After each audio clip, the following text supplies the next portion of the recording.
Good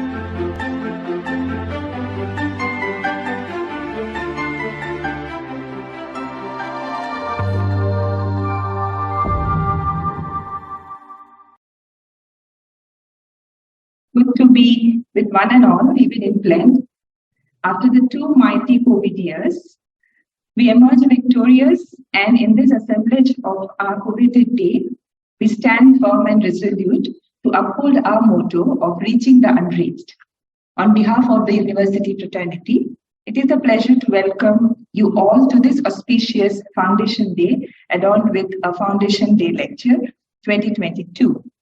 In this August event, we have with us Professor Sajul Nag, Professor of History and Dean, School of Social Sciences, Assam University, our Honorable Vice Chancellor, Professor Ranjan Chakraborty, Netaji Subhash Open University, Dr. Ashit Barun Ait, Registrar Acting, Netaji Subhash Open University, former Vice Chancellor, Professor Shubho Shankar Shankar, members of the statutory committees of the university. I extend the warmest wishes to all the visionaries of the university's luminaries, faculty members, officers, staff, scholars, and friends from various academies. Happy Foundation Day to all of you. It has been said and believed since long that for any great work to be done, it is important to have the right foundation. It actually forms the platform on which the future stands. This exactly stands true for the Foundation Day, 25th of November 1997, from which the institution, Netaji Subhash Open University, started its journey with the recognition of apex bodies like the University Grants Commission, the Rehabilitation Council of India, and now the UGC-TEB. We have emerged as a force to reckon with in terms of empowering a wide cross-section of the society through education with multiple options.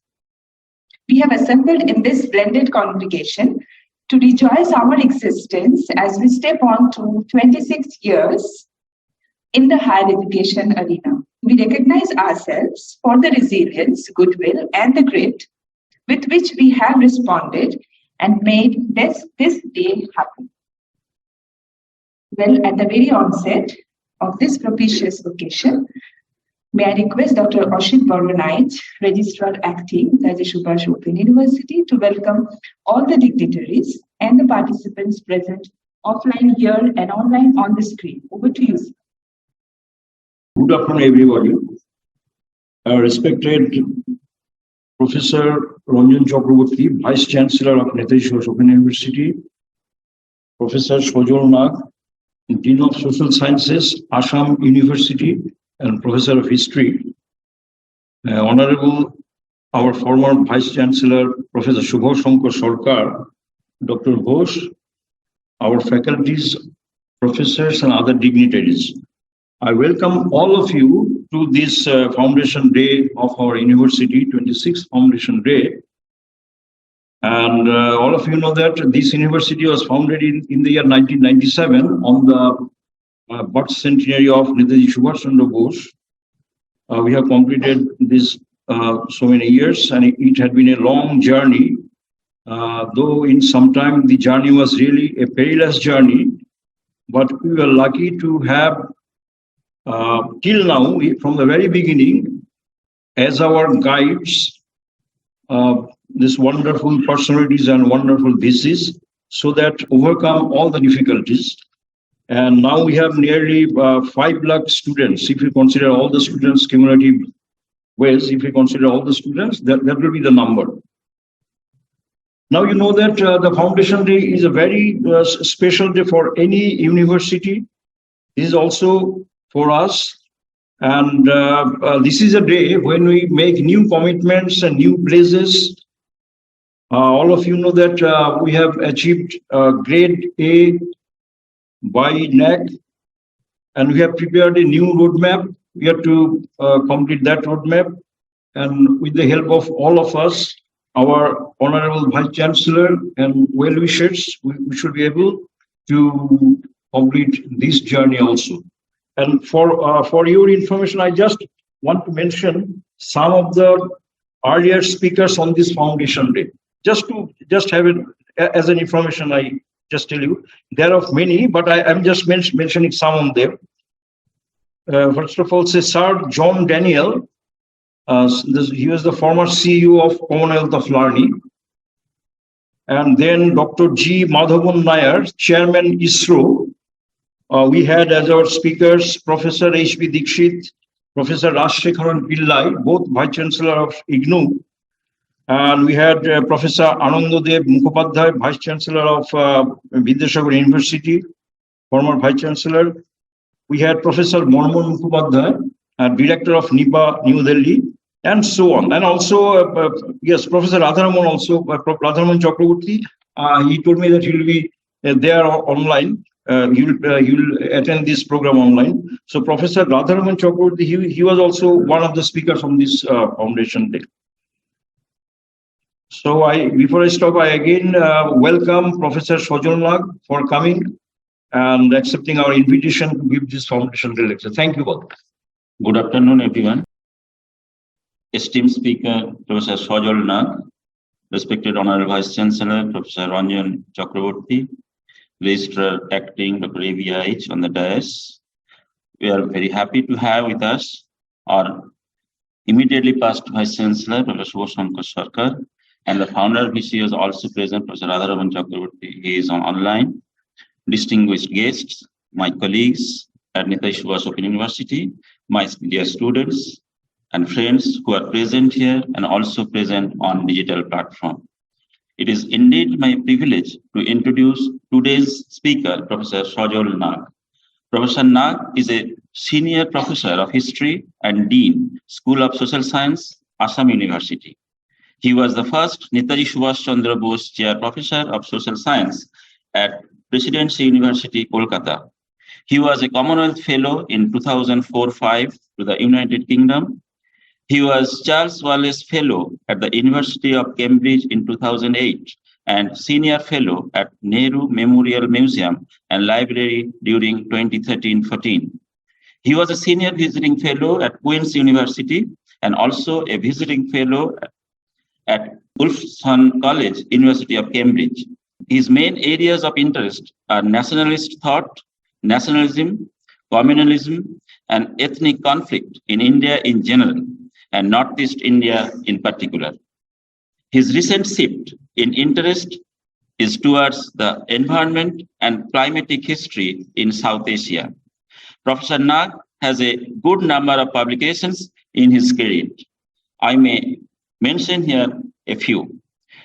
The Uprising Colonial State, Christian Missionaries and Anti-Slavery Movement in Northeast India, 1907 to 1950, published by Oxford University Press in 2016. Bridging State and Nation, Politics of Peace in Nagaland and Mizoram with Rita Manchanda and Tapan Bose, published by SAGE in 2015. Blending Region and Nation, Essays in honor of Professor Amalendu Guha, published by Primus in 2019. Another publication is Playing with Nature, History and Politics of Environment in Northeast India, published by Manohar and Routledge, Delhi 2016. His other notable publications are The Mughals and the Northeast, Encounter and Assimilation in Medieval India, published by Manohar in 2021. Encounter and Interventions, Christian Missionaries in Colonial India by Manohar, Delhi in 2021. Sir, may I request you to kindly deliver the University Foundation Day Lecture 2022. The title of the lecture is The Invisible Mahatma, Anti-Colonialism, National Questions and Millenarian Intervention of Gandhi in Northeast India. I hope you will enjoy the lecture. So, over to you, sir. Thank you, Ariba. Respected Vice Chancellor, Professor Ranjan Chakraborty, the Registrar, Dr. IH, Dr. Anirban Ghosh, the Director of HSC, and former Vice Chancellors and dignitaries and my dear friends. I don't know, I'm at the loss of words because it is indeed an honor to be invited to deliver this very, very important lecture. Considering I really am from the margins, I live in Northeast India, which some of you consider as a tourist post at the most, not more than that. And I also work on Northeast India and try to see that Northeast India is, after all, not that remote. We are part and parcel of this great country and nation called India. So when I say it is indeed a proud pleasure, I really mean it. It's not just a formal words. And very kind of friend, philosopher, guide, and Vice Chancellor Ranjan, and that to have thought of me. And I took the opportunity because this is, for me, I am not just one from Northeast who from Northeast and writes from Northeast. I'm also an activist of Northeast. I want to kind of campaign for Northeast India, for the marginal people of Northeast India. And that sense, I'm an activist also. And that is why I have taken up this challenge, rather, to speak on this occasion. I have chosen a topic, as Ariman has mentioned, the invisible Mahatma. The idea is to demolish certain myths about Northeast India. One myth is that Northeast India never participated in the freedom struggle of India. That is one myth. The other myth is that Mahatma's impact on Northeast India has never been felt. In other parts of India, it has been felt, other part, not just other part of India, other part of India. I think this is popular and sometimes even established ideas about Northeast India. And it got kind of legitimacy when in the immediately after independence, when there was a lot of secessionist and insurgency movement in India, especially in Nagaland and some parts in Manipur. Nehru did not retract this line later on. He made a statement. Sometimes, a statesman makes some statements which are considered as established truths. Nehru made these statements that Nagas feel that they are not part of India because they have not felt the sensation of participating in the freedom struggle of India. These are his words. And one objective of this presentation of mine is to demolish that mood. And I'll prove that Nagas not only actually participated, but participated, and Nehru himself was responsible for popularizing those leaders who had fought against the British thing. When in 1915 Mahatma Gandhi arrived in India, he was an established figure. And we all know, especially from Shahid Amin's work and others' work, that there was already a lot of myth making about Mahatma in India. That he is a new Mahatma, new Baba, new Maharaj who is coming to India and he's going to solve all our problems. And Suvir Sarkar has shown why it happened. 200 years of British rule and deprivation and exploitation, and fed with the theory of reincarnation, that whenever there is a problem, God will take an incarnation, he'll come and solve our problems. Rural folks have taken it, and they're waiting for that Mahatma, that avatar to come. And when Mahatma came, he was taken as one of those avatars. That part we already know. But did it have any appeal in Northeast India? Because Northeast India is not fed with this kind of myth making or not kind of. This is what I'm going to try and show.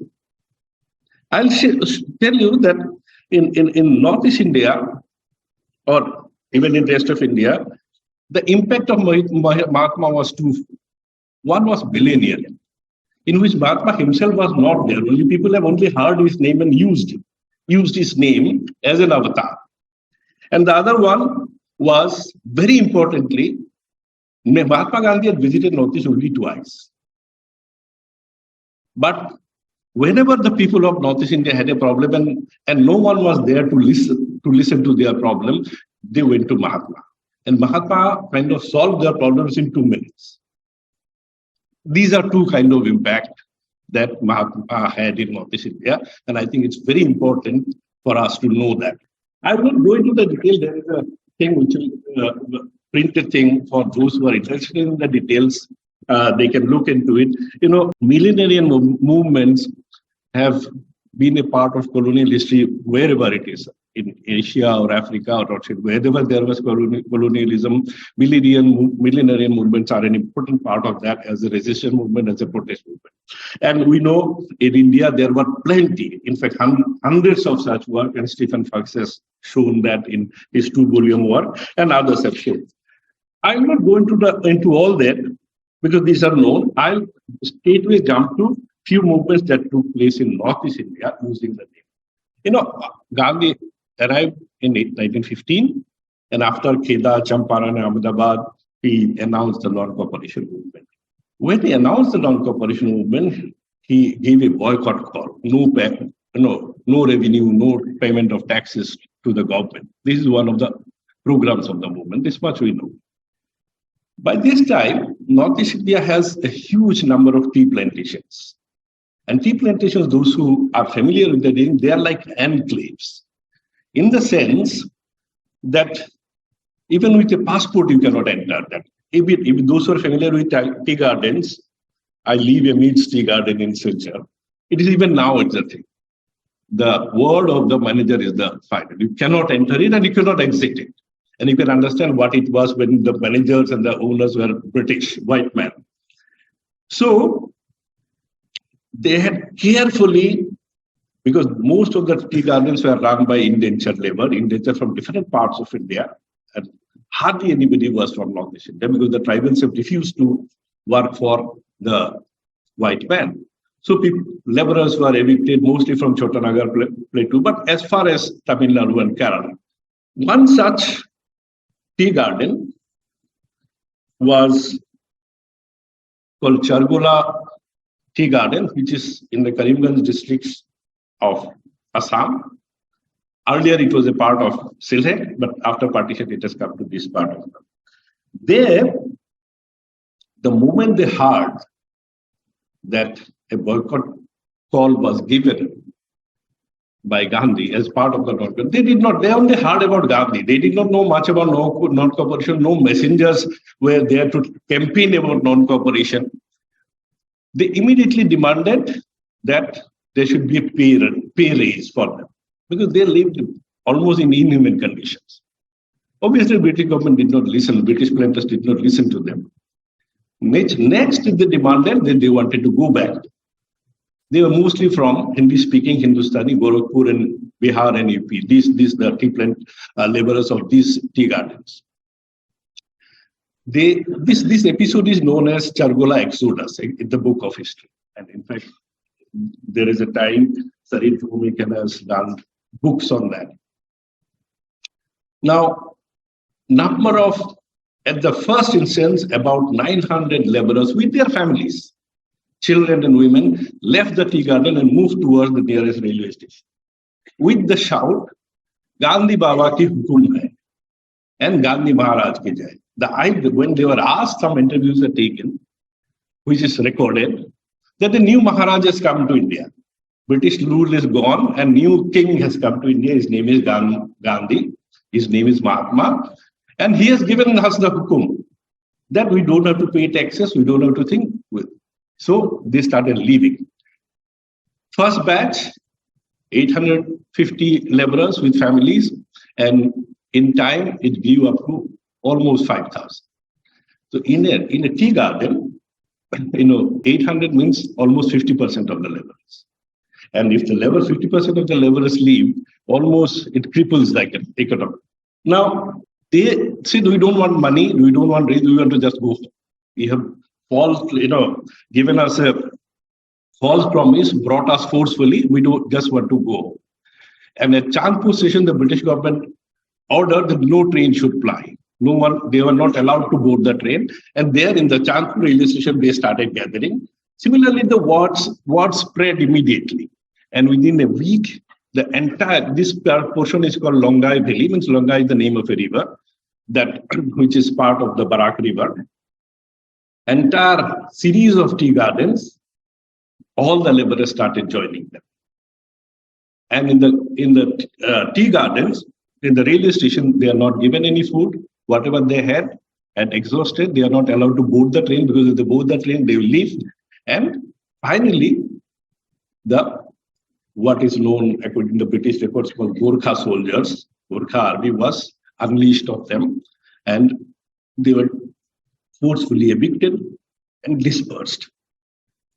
This is roughly the movement which is lasted for about 15 days. But the impact of such that immediately the Assam Bengal Railway Labourers Union declared strike in support of them. Other railway, other employees of the government also declared strike. It had a kind of multiplier effect. Number of labourers declared strikes. The impact was very important. Immediately, there were, because it was done in the non-cooperation movement, but Congress did not want to call it a part of the non-cooperation. Gandhi's stand was that we do not want to disturb the labor movement. He still, even when the movement, he called it a labor movement and did not want to call it a non-cooperation. Same with other local leaders. They supported the movement, but they supported in a way the movement gets suppressed. Instead of appropriating the movement and create more panic to the British, it did not happen. C.R. Das himself rushed from Bengal, and he said immediately he gave 1 lakh rupees from his own pocket those days, so that the laborers can be sent back and their issue could be taken up in the legislature and others. Tagore himself wrote to Gandhi that this movement was supposed to be non-violent, and violence has broken. Armed soldiers created violence on the unarmed people, and on that issue, Gandhi should call off the non-cooperation movement. Planters wrote to the Gandhi, by this kind of movement, where are you taking the country? Because this will keep, economy will be crippled, and we pay our laborer very well and blah, blah, this kind of thing. Apologies. C.F. Andrews submitted a report to the Congress, but Gandhi finally responded, but he still stuck to the point that I did not give a call for laborers to respond to my call. It is for civilians. It is not for the laborers to start work or declare things. And as I said, Tagore wrote to Gandhi especially that this is an issue on which non-cooperation movement could be called off, which Gandhi did not. But on the similar issue, Gandhi later on Chori Chora, called off the movement. This is one of the movements where Gandhi had I call it a millenarian effect. These people had not seen Gandhi, they had not heard Gandhi. They only knew that there is a new king in India who is going to free us from our bonded labors or from our slavery. And that is how they responded, and with the kind of consequence that I think. The details are there in the paper, those who want it. The second movement want to discuss is the movement that took place in the then state of Manipur, which is between the plains of Barak Valley and Manipur, and it took place during the civil disobedience movement. Similarly, just like non-cooperation movement, Gandhi gave a civil disobedience call, and the impact that it had. In Manipur, there is a small tribe on the Trans-Barak Valley, Barak region called the Rongmei Nagas. They are also known as Kabui Nagas. Sometimes they are also known as Kamei Nagas, because tribal identity keeps on changing. So in those days, when the movement, they are known as Kabui Nagas. Later on, they accepted the new name called Rongmei. Now they call themselves Kamei Nagas. And after that, now they are known as, the recent nomenclature is Zeliangrong Nagas, which you might have heard. Zeliangrong, the famous person, the name associated with this tribe is Rani Gaidil, whom most of us know. Now, the Tamenglong division, where the Rongmei Nagas live, is influenced by the plains people and their religion and faith, and also by their own tribal belief. And the British rule had impacted them the way it impacts other tribal societies, like there are people who never paid any taxes, who lives on subsistence agriculture. They were made to pay taxes, house taxes, toll taxes, all kinds of taxes. That also in cash, which they were not able to do. On top of that, Christian missionaries entered the region, and they were trying to convert the people. As a result, there was a lot of discontentment. One of the young men, whose name was Jadonang Haipiu, he was planning that to rescue his people from these atrocities of colonial rule, and somehow the British rule could be pushed out of that, at least from their tribal area. And because he had participated in the First World War as a soldier, he had heard about Gandhi. And during the civil disobedience movement, Gandhi was supposed to travel to Silchar, and via Silchar, he was supposed to come to Guwahati to campaign for civil disobedience movement. Immediately when he heard, he collected a band of young boys, composed a song for Gandhi, and went to the Silchar railway station. That he will sing the song when Gandhi steps down to the thing and greet and welcome Gandhi, and then he will tell them their problems and hope Gandhi will do something for them. But he went to the station, came back disappointed because Gandhi did not come. Gandhi changed his route and went. Disappointed, he came back to his land, that is Tamenglong, and decided to do something. What he did is, in the Tamenglong area, there is a place called Bhubon Pahad, means Bhubon Mountain. It's a hill. It's a very important hill. The name Bhubon itself is very important. Who calls it Bhubon, we do not know. But in the old geography book also, this hill is known as Bhubon. And as you know, Bhubon means universe. But who gave or how, it is not known. But it is I have written a separate paper on that. It's a very important thing. There is a lot of caves there. In these caves, there are certain stones, and people go and worship there. Now, Hindus go there, worship Shiva and Mahadeva there. Muslims go, they have a past period Durga there. They worship that. These Zeliangrong or the Rongmi Nagas, they used to go there, they used to call it Bhubon God. They have their own God. They also call him Bhubon God, and they used to worship in that cave. So that is a very, very important landscape which is syncretic in character. And all the renegades, those who are right from the time, the earliest time, recorded time that we have, all the renegades, in the sense that those who revolted against the British, actually used to take shoulder. They used to first go there, take inspiration, and when the British chased them, they used to go and hide there. The trend, internationally, the trend continues even now. Even now, those underground forces like NSCN and HPA, all those who are underground groups, they also, that is their hideout. So it's a very important tradition. It's a syncretic hill, and in this hill, all the anti-state people go and take shelter. This is very important. Anyway, so Jadonang went there, did his worshipping there, prayer there, and came back and declared himself to be a son of God. That is very important. He said a new king has come in India. His name is Gandhi. Now everything will be fine. There will be no taxes, no revenue. We don't have to pay anything. We'll go back to their own order and our own tribal life that we are. That is, no Christian missionary will convert us. But he did not declare himself anything but a son of Gandhi.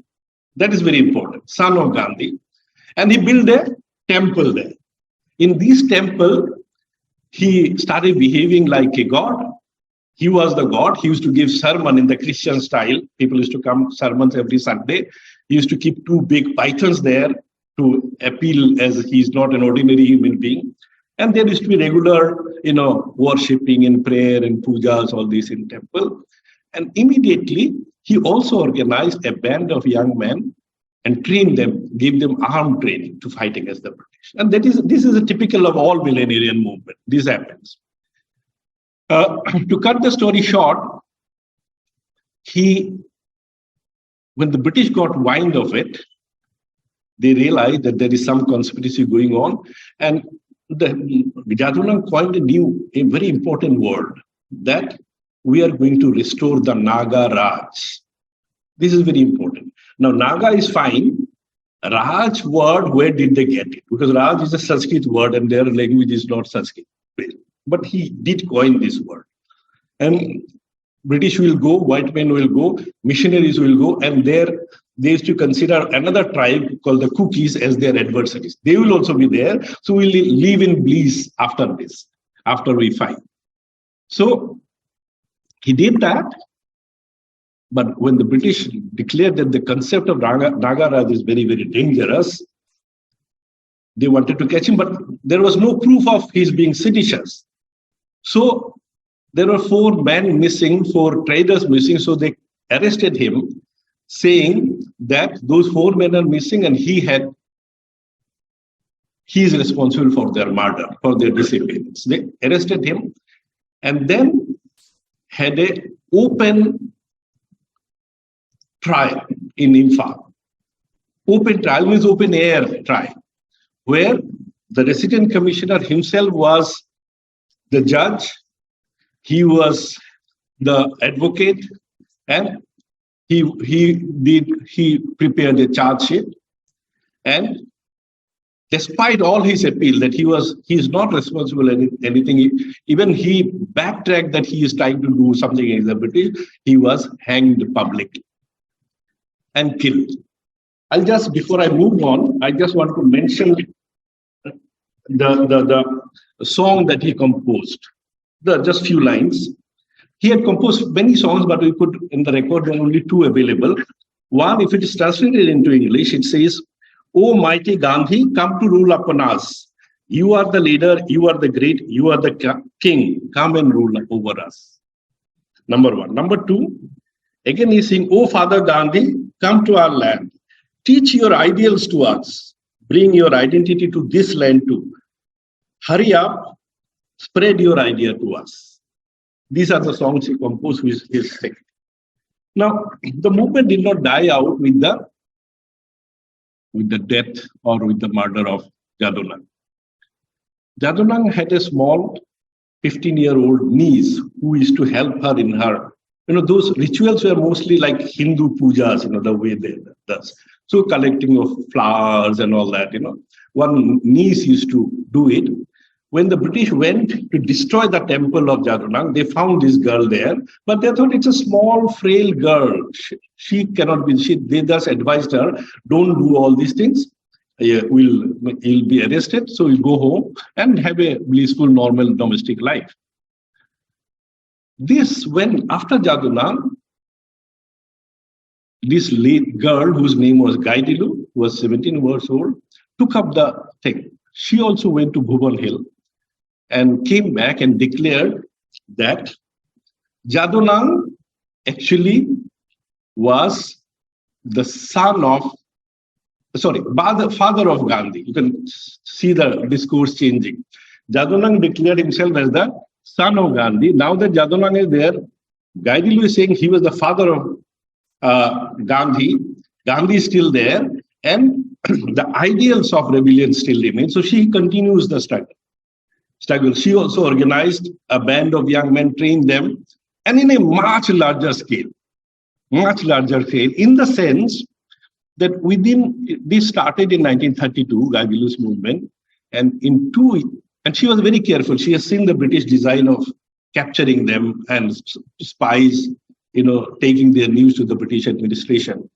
She was so careful, the British got the news, but they could not do anything about it. In 2 years, the movement grew into a cult.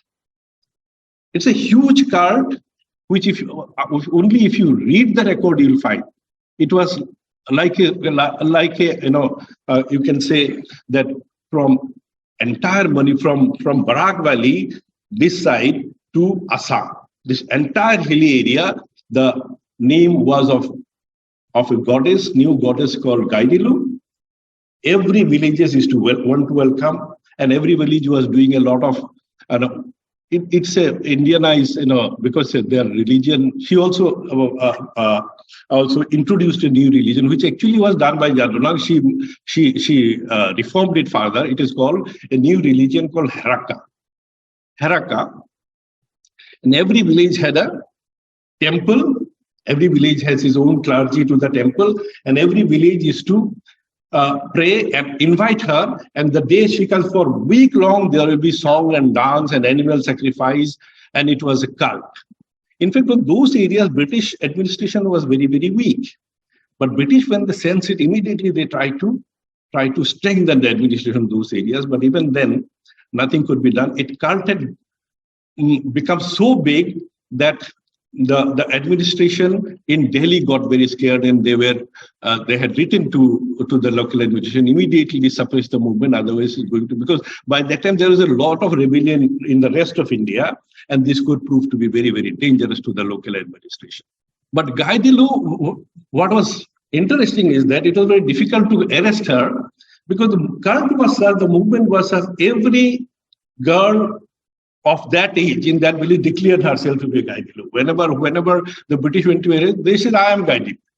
And when they captured her, arrested and found she was not. So Gaidilu could not be found. And occasionally they were doing ambush to the British army.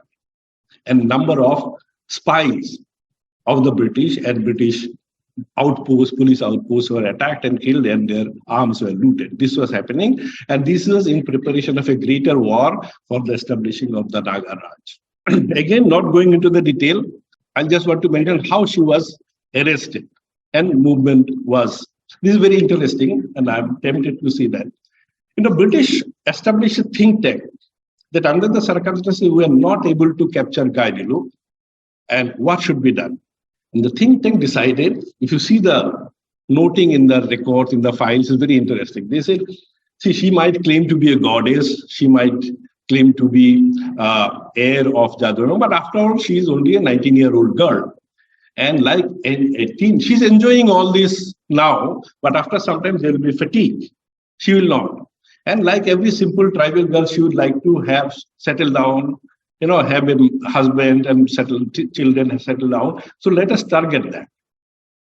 So they send a lot of emissaries proposing to Gaidilu that, I want to marry you, And Gaidilu could see that, and she avoided all those. And she had her own, council of ministers and all that. They also advised, don't listen to them, these are ploys. But, one such person who, on the advice of the British, proposed to her was a man who was trained as a doctor by the British, was from her own tribe. There are two brothers, one went with the British, one was with her, Dr. Haralu. She had a crush towards him even when she was young, about 15, 16 years old, When he proposed, she could not resist it. Because all her life she had a crush on him, and when he actually proposed, so she responded and said, you come and meet me in such and such village. I'm hiding there. And you can imagine what happened. He went with the police, captured her, and arrested her. But the movement did not die out. Importantly, after Gaidilu's capture, the movement spread far and beyond. Every village had a house called Gandhi House, where a kind of social banditry was practiced. The soldiers, army men, they will go around, loot the people, and come and distribute to them. And these are all stored in a place called Gandhi Place. And the British government itself was very interested. They were trying to stop any congressman enter, because as you know, Northeast India was excluded from political reforms. No congressman was allowed except the Assam, that is Brahmaputra Valley and Surma Valley, Sylhet. Other parts are completely excluded. So any political party workers not allowed to enter. And some of them would sneak in to spread the thing.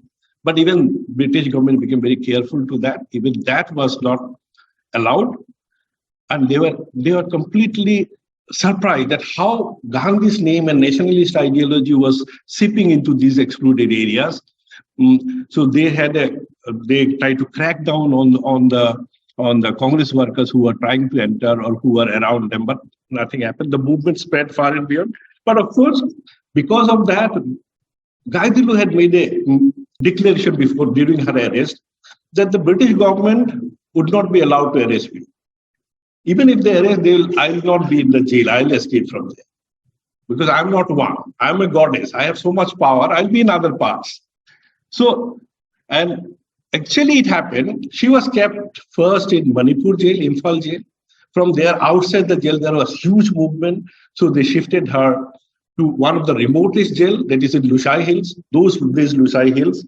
From there, they shifted to Garo Hills. And finally, they brought her to Shillong jail and kept her, because Shillong jail was supposed to be the most fortified jail. But the movements continued on those areas. And girls of between every village had 2-3 girls in villages of 16 to 20 years old. They are all declaring that Gaidilu, they have arrested, that is a false Gaidilu. I am the actual Gaidilu.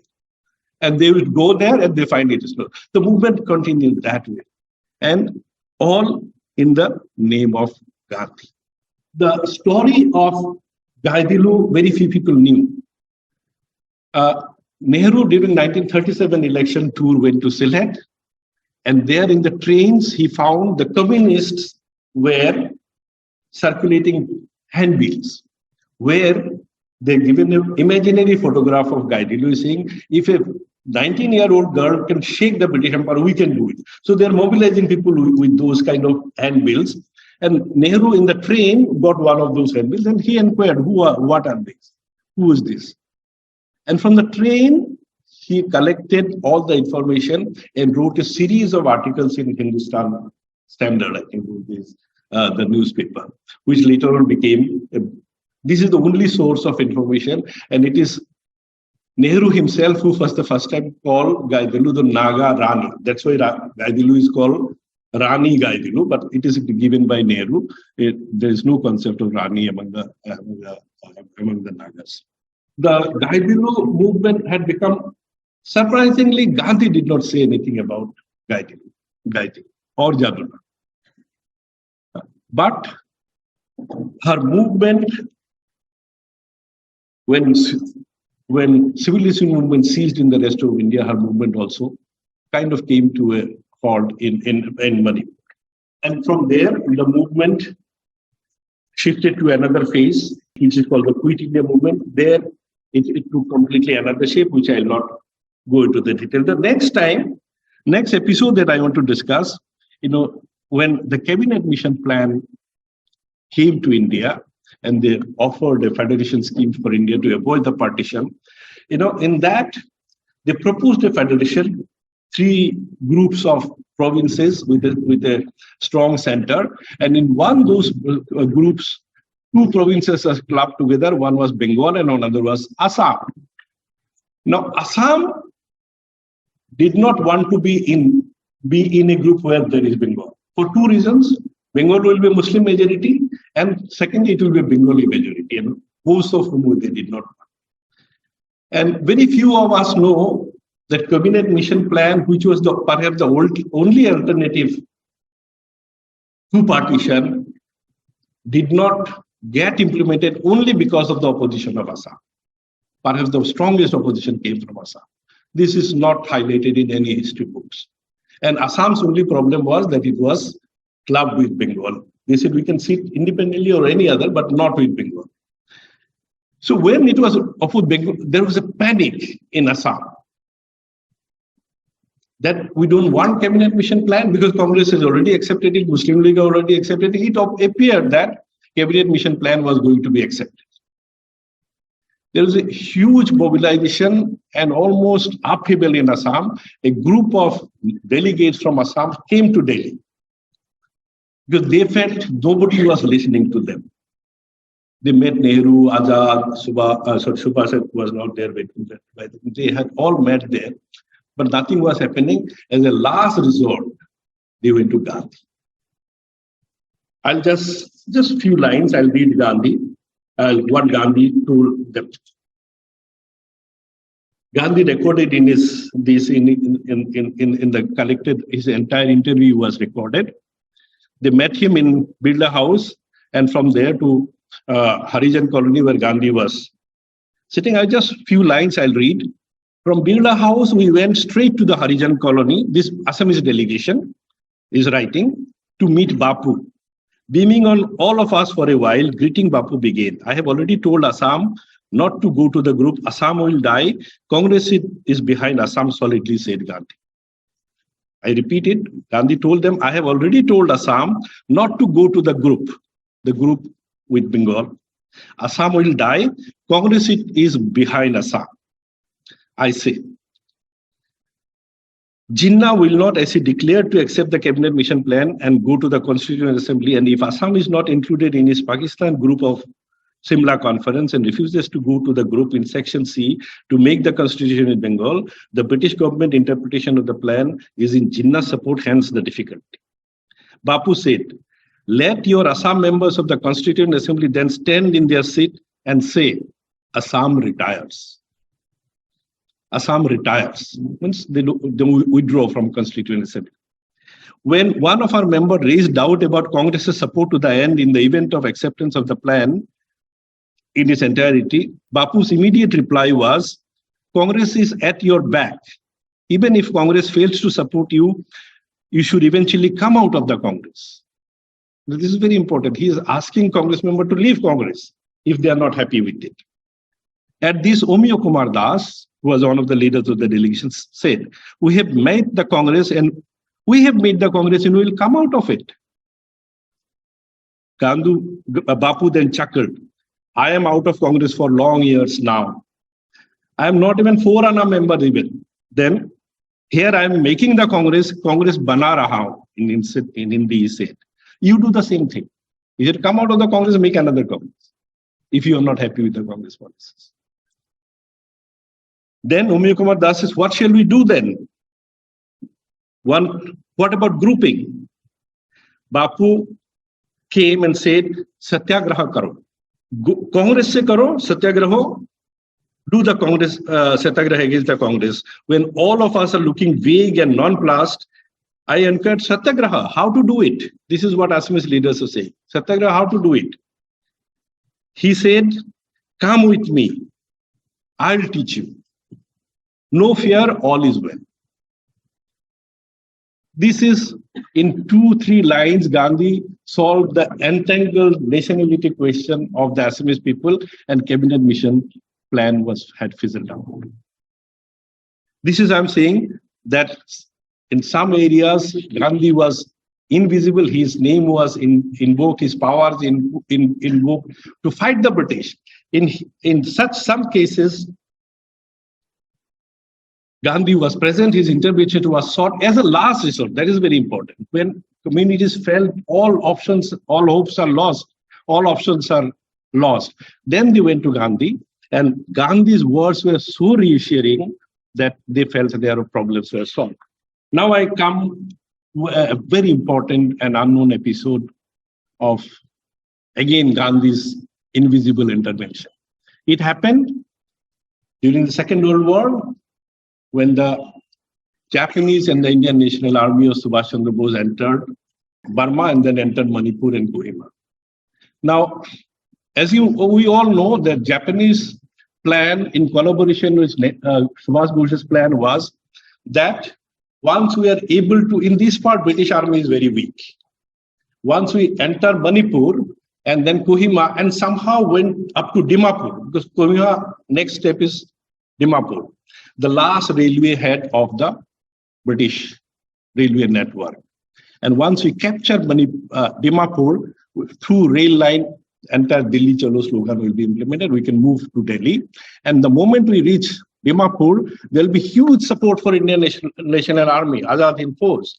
And the British government will not be able to do anything. That was the plan Subhash had, and Japanese army also had agreed with that. According to the plan, Japanese army, along with the Indian National Army, entered Manipur, destroyed the British there, came to Kohima, almost destroyed Kohima from the British, wrested it from the British, and the next step was to move to Dimapur, an hour's journey. Surprisingly, Japanese stopped there, did not move to Dimapur. And by that time, the supply for both the Japanese and the Indian National Army stopped, almost stopped. There was no food, no ammunition, no arms. Desperate Indian National Army, Azad Hind Force were trying to loot people snatch food from the villages because they were desperate. The image of the Indian National Army had completely become different than what they had. And there was a propaganda machinery of the British which was working against the Indian National Army and the Japanese. Japanese also started another campaign, another propaganda. The propaganda was that, Japanese says in Northeast India, people are similar to us. We look the same. The Indo-Mongoloid people, Mongoloid people. So we are your people. We don't think we are invader or from outside. And moreover, Indian National Army is there, Subhash Bose is there, his army is there. So we are your people. But the British compared a completely different thing. Propaganda. As a result, the propaganda, the Indian National Army and the Japanese were using the propaganda war. What the Japanese did in collaboration with Bose was they were circulating because people are not believing the Japanese were not invaders. So they were circulating handbills from the helicopter with a photo of Subhash Bose there. The idea was people know Subhash Bose, which was completely wrong. In Northeast India, nobody knew Subhash Bose. That was the tragedy. And saying that we are your people, when we come, there will be no taxes, there will be no revenue, there will be no police, you will be all free, you will go back to your own freedoms. This kind of campaigning was done through these handbills.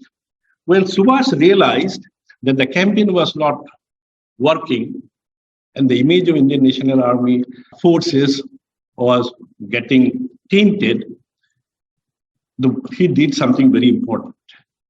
He replaced his own photograph with Gandhi's photo and circulated.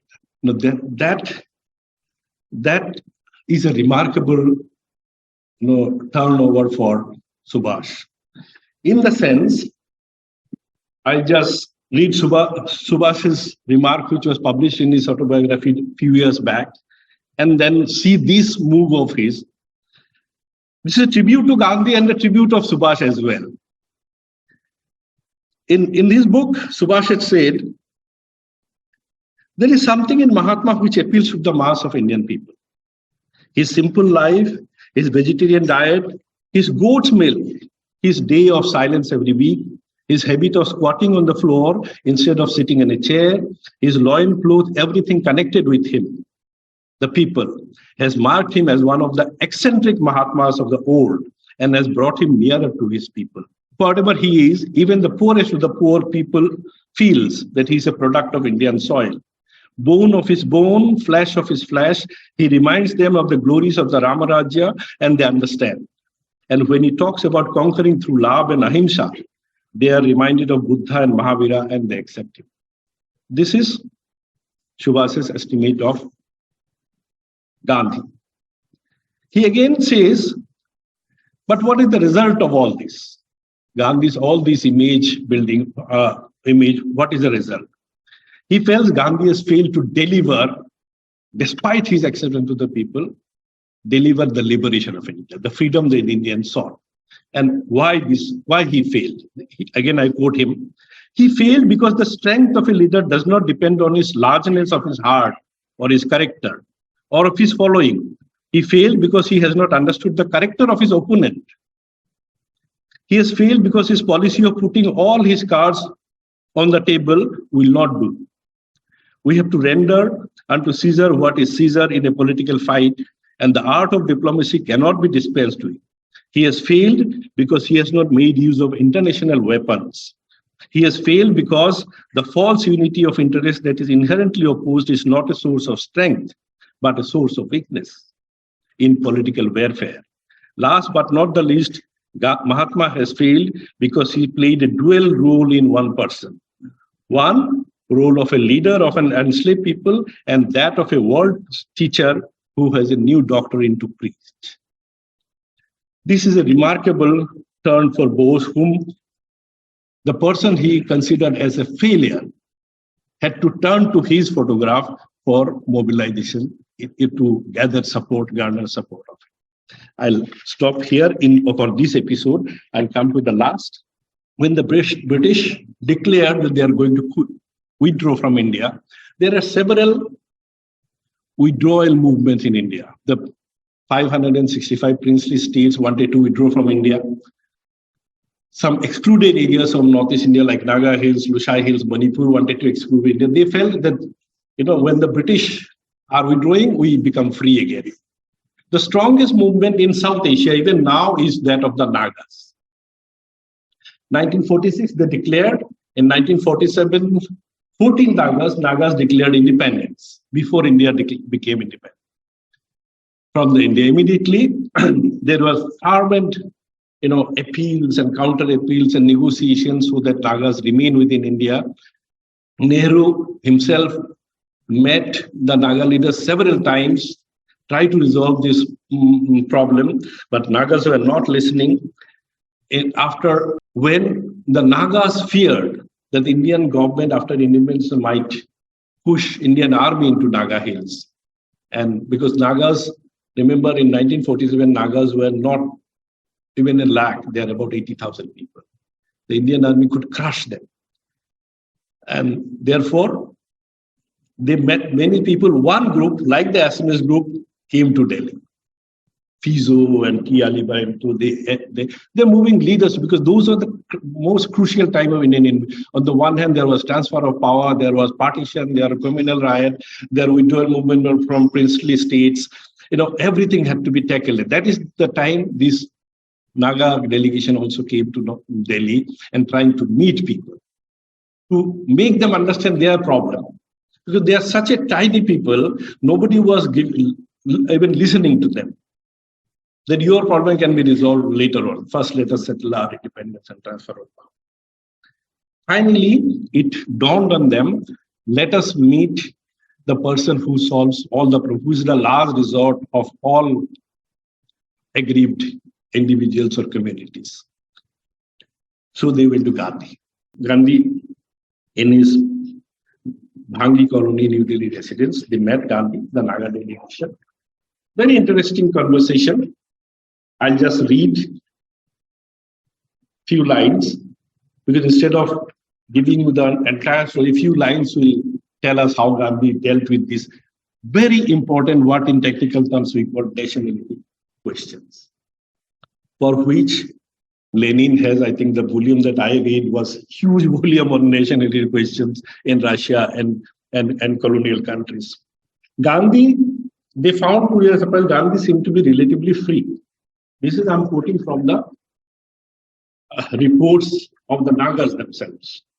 Gandhi tried to convince the delegation that the foundation of India was love, brotherhood, non-violence, and non-coercion. That is very important. Non-coercion. He promised that once India was free, Nagas, like any other citizen, will be treated with honor.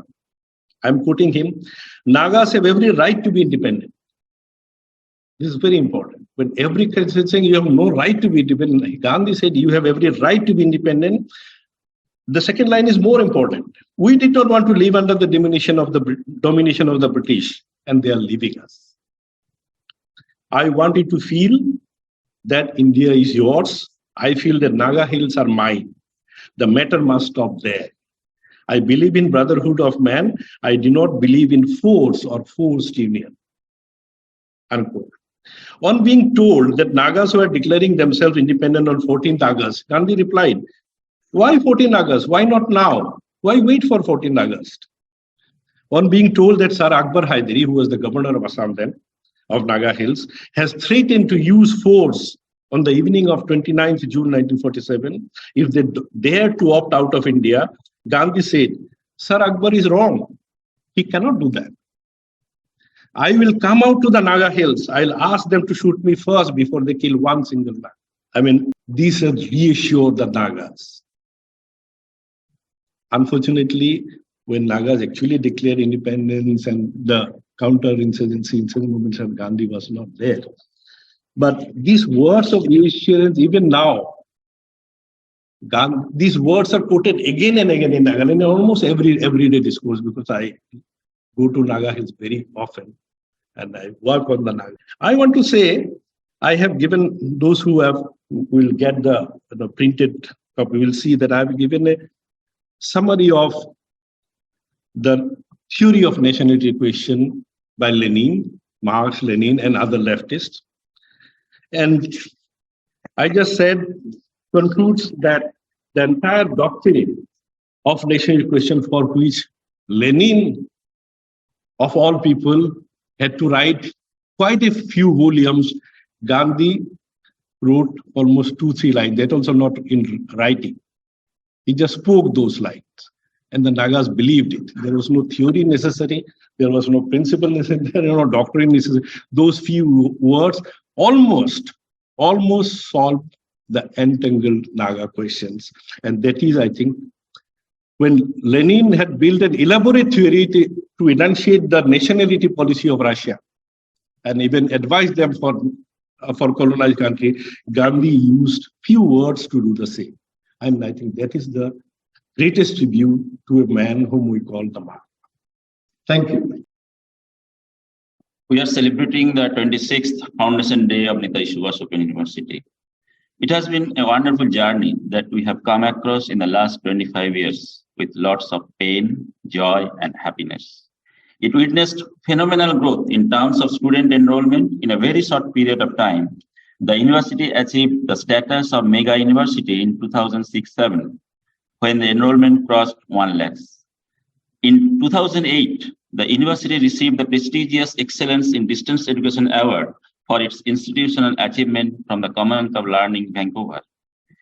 In 2016, NSOU received the Best Innovative University Award from DNA and Stars Group of India.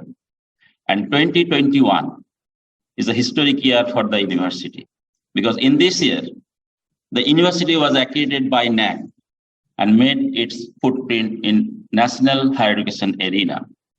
And as you know, we received grade A from NAC in its very first cycle. And in the same year, we received the Education Excellence Award from Media House G24 Ghanta. It has been possible only due to the contribution of our faculties, officers, non-teaching staff, students, ex-employees, previous leaders of the university. We acknowledge their contribution with gratitude. The SICA takes the responsibility to publish the university's annual report of the university, and as a practice, we usually release the annual report on its foundation day. The annual report is a balance sheet of an institution which gives a snapshot of various activities carried out during the academic year.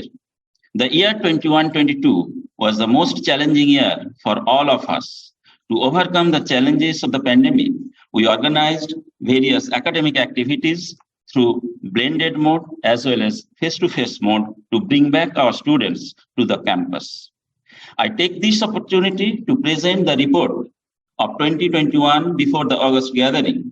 Now may I request our Honorable Vice Chancellor to release the annual report 2021-22.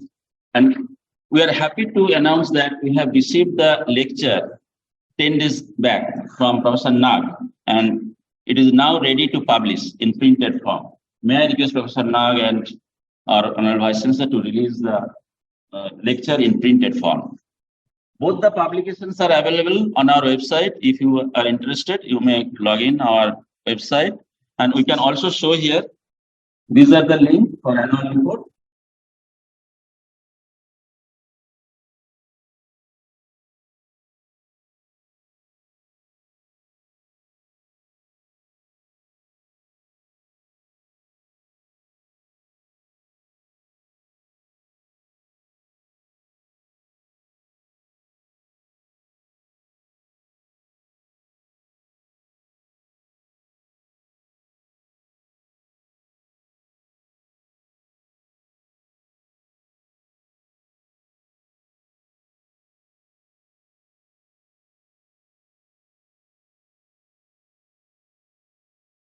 Professor Nag, Professor Anirban Ghosh, Dr. Aich, our registrar, our former Vice Chancellor, Professor Shubho Shankar Sarkar, the directors of different schools seated in the audience, my esteemed faculty members at NSOU, friends, guests, ladies and gentlemen, and also the founder Vice Chancellor, I presume he's online, he's listening to us in either Zoom or YouTube, Professor Radharaman Chakraborty. And ladies and gentlemen, good afternoon. At the outset, I would like to congratulate my friend and fellow historian, Professor Nag, for his excellent presentation this afternoon. In fact, he has opened up a new frontier of Gandhian history. It remains as the least explored chapter of Gandhian national movement in India. Thank you very much, Professor Nag, for delivering the Foundation Day lecture this year. Foundation Day is considered to be a very auspicious day. It is time for all of us to look forward and decide upon certain things.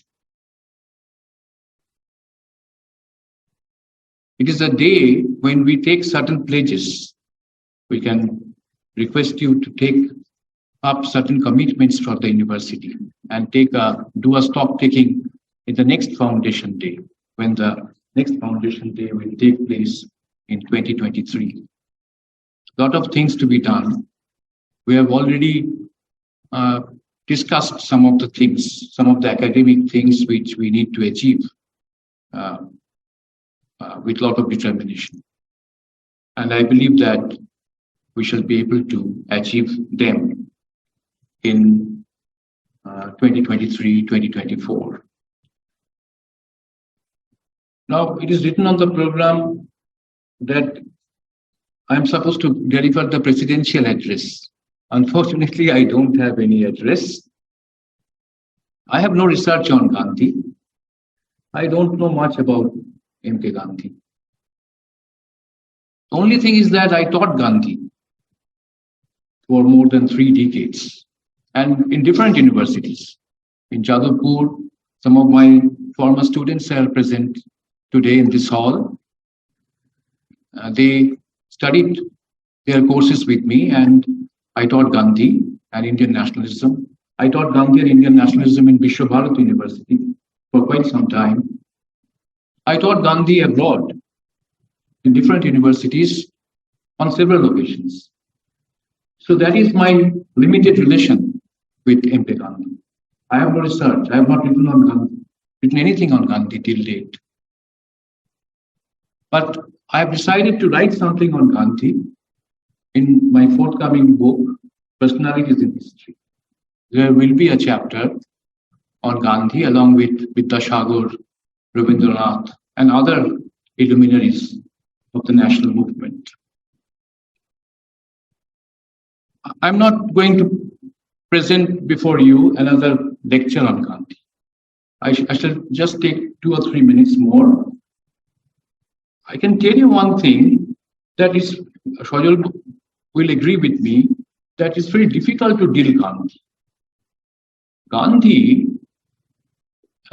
remains as one of the most enigmatic personalities, not only in Indian history, but also in world history.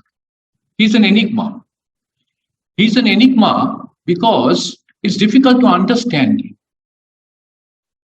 Subhash Chandra Bose at one point of time misunderstood him because he's not a politician. He's not a conventional politician. He was a politician. If you say that he was a politician, then you have to admit that he was a saintly politician. And the literature on Gandhi is huge. No other individual in the history of the world, I repeat, in the history of the world, has received so much historical and biographical attention. It's very difficult to study Gandhi's historiography. If you try to do that, you may be lost. But what Professor Nag told us today, it is a very little explored subject. No one has written on Gandhi and Northeast. It's very interesting. I wonder why everyone refrained from writing on Gandhi and Northeastern India. partly because his interaction with northeastern India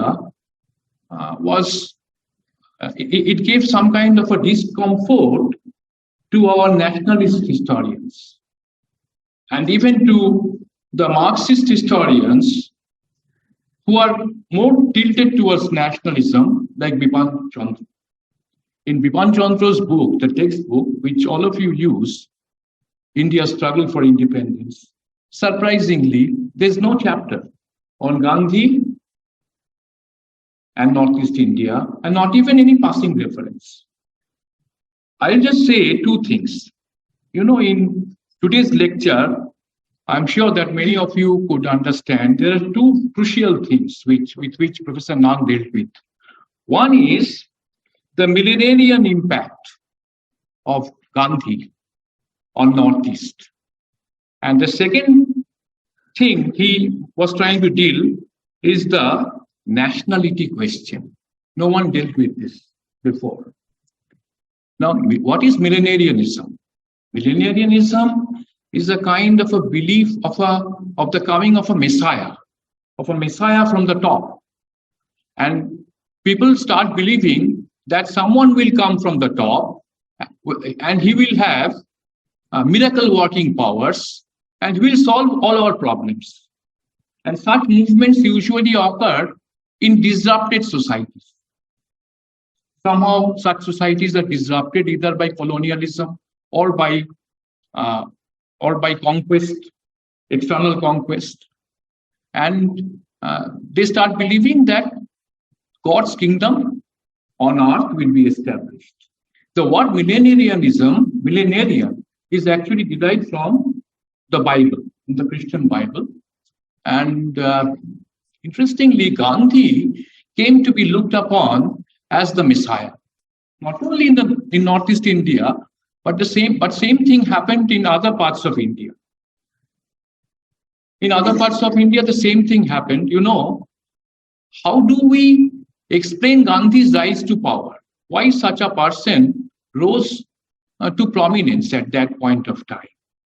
Sumit Sarkar wanted to explain Gandhi's rise to power in terms of certain shifts in collective mentality. And Judith Brown, another important notable scholar on Gandhi, she is trying to explain Gandhi's rise to power in terms of skillful political manipulation. They look upon Gandhi as a kind of a power broker who is operating through certain subcontractors. This is the old Cambridge thesis. But the real point is, and Professor Nag wanted to harp upon that point, the same thing happened in the context of Northeast India. People fashioned their own images of Gandhi. People started fashioning their own images of Gandhi. They started a process of image building surrounding Gandhi. Gandhi himself was not aware of this image building process. And the process of image building is very autonomous everywhere. It is true about Uttar Pradesh. It is true about Punjab. It is true about Northeastern India. People fashion their own images. They imagine Gandhi according to their own whimsies. They thought Gandhi can end all their problems. Gandhi would be able to stop Bedakhali in Pratapgarh, Uttar Pradesh. The coolies of Assam, tea gardens, they started thinking that Gandhi can solve all their problems. And when they did their siege work, they said that we are obeying Gandhi's order. The most glaring instance of this episode, this kind of reaction, happened in Punjab during the Rowlatt Satyagriha.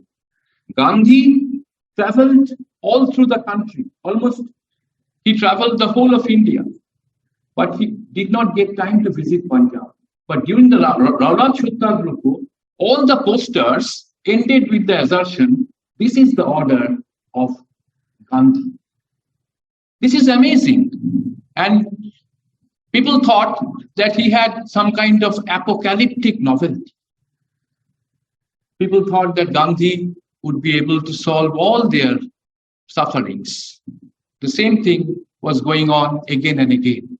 And another thing, after mentioning this, I shall stop. You know, there was autonomous radicalization of the Gandhian movement. Autonomous radicalization. He mentioned Chauri Chaura. Chauri Chaura is a single instance, but the same thing was happening everywhere in all these cases. Although all these things were done in the name of Gandhi, but Gandhi had no connection with such radicalization. They had the length and breadth, the tremendous length and breadth of Gandhian movements did not have any relation with what Gandhi said, what Gandhi himself believed or did. Gandhi represented a kind of a non-violent, saintly politics. But such movements were actually overwhelmingly surpassing the original content of Gandhian philosophy. So Gandhi is a very difficult individual to deal with, like Ishwar Chandra Vidyasagar. Vidyasagar, you know, no one attracted so much biographical attention like Vidyasagar within Bengal. And the same is true about Gandhi on a global scale. No one attracted so much historical and biographical attention as Gandhi did. And this is precisely why Gandhi remains the most enigmatic personality in history.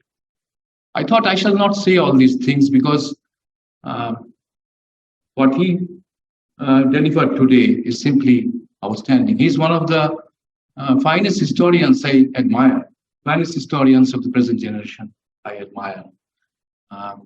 So with this, I stop, and I again thank and congratulate Professor Nag, and I also congratulate Professor Anirban Ghosh for organizing this beautiful program. Thank you all.